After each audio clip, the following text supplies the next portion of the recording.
કચ્છી નવું વર્ષ એટલે અષાઢી બીજ. અષાઢી બીજની સર્વે કચ્છીઓને એડવોકેટ શંકરભાઈ સચદે શુભકામના પાઠવે છે.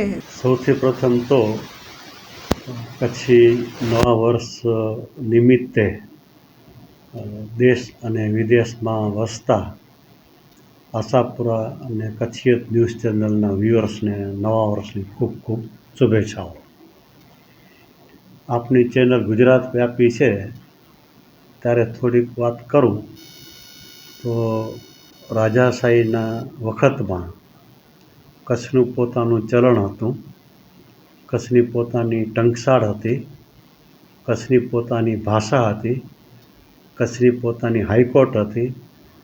એ જ રીતે કચ્છનું પોતાનું નવું વર્ષ હતું કે જે અષાઢ સુદ બીજના રોજ આવે છે. અને રાજાશાહીના જમાના સુધી આ નવું વર્ષ રજવાડી ઠાઠ સાથે ઉજવાતું હતું.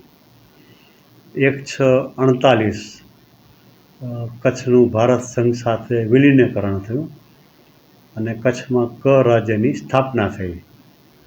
ત્યાર પછી સરકારી રાહે એનું જેટલું મહત્ત્વ જળવાવું જોઈએ એટલું મહત્ત્વ ન જળવાયું, પણ કચ્છી પ્રજાના હૃદયમાં કચ્છી નવા વર્ષનો ઉમંગ અને ઉત્સાહ આજે પણ એટલો જ સચવાયેલો છે.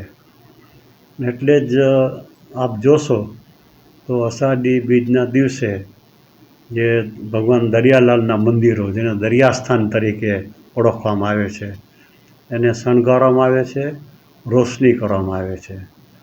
દરિયાકાંઠે રહેતા લોહાણા સમાજના લોકો અને ખારવા સમાજના લોકો એ દરિયાકાંઠાની પૂજા કરે છે અને સમુદ્ર વ્યવહારની શરૂઆત અષાઢી બીજથી કરે છે.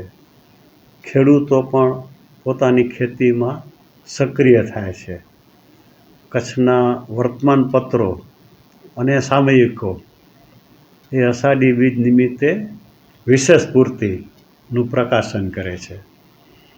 અને જે કોઈ સારા પ્રસંગો હોય કે શિલારોપણ હોય, ખાતમુહૂર્ત હોય, ઉદ્ઘાટન હોય, સગપણ હોય તો અષાઢી બીજના મુકરર કરવામાં આવે છે.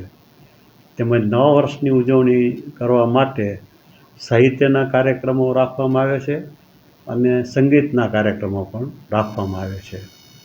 જેમ આ કાર્યક્રમનું નવા વર્ષના કાર્યક્રમોનું કચ્છમાં મહત્ત્વ છે, તેમ ભારતમાં કચ્છ ઉપરાંત સૌરાષ્ટ્રમાં ભાવનગર, ગુજરાતમાં અમદાવાદ, મુંબઈ, ત્યાં પણ રંગે ચંગે મુંબઈમાં પણ ઉજવાય છે. અને કચ્છી સાહિત્ય મંડળ તરફથી અષાઢી બીજની પૂર્વ સંધ્યાએ ત્યાં એક બહુ જ સારા કાર્યક્રમનું આયોજન કરવામાં આવે છે, જ્યાં કચ્છના સમર્થ સાહિત્યકારો કચ્છી ભાષામાં પોતાની રચનાઓ રજૂ કરે છે. અને મુંબઈના લોકો બહુ બિઝી હોવા છતાં સમય કાઢી મોટી સંખ્યામાં હાજરી આપી અને કાર્યક્રમ માણે છે. એ જ રીતે વિદેશમાં આપણે જોઈએ તો લંડન અને આફ્રિકન કન્ટ્રીઝ, ત્યાં પણ આ તહેવાર આજે પણ આનંદથી ઉમંગથી ઉજવાય છે. આમ તો આપણે ત્યાં દિવાળીના તહેવારો પછી કારતક સુદ એકમથી જે નવું વર્ષ શરૂ થાય છે એ ભારતના તમામ લોકો માટે અને ખાસ કરીને સનાતન ધર્મના લોકો માટે મહત્ત્વ ધરાવે છે. પણ આ દેશના કેટલાક ભાગોમાં પોતપોતાના આગવા નવા વર્ષો હોય છે. પંજાબમાં વૈશાખીનું પર્વ કહેવાય છે અને દક્ષિણમાં ઓનમનું પર્વ કહેવાય છે. એ જ રીતે આપણું કચ્છ, એમાં અષાઢી બીજ એટલે નવું વર્ષ કચ્છીઓ માટે આનંદ, ઉમંગ, ઉત્સાહનો દિવસ. શુભેચ્છાની આપ-લે થાય છે અને અભિનંદનો પણ પાઠવવામાં આવે છે. એ રીતે આ વર્ષે પણ 7મી જુલાઈના ભુજમાં જુદા જુદા કાર્યક્રમોનું આયોજન કરવામાં આવ્યું છે.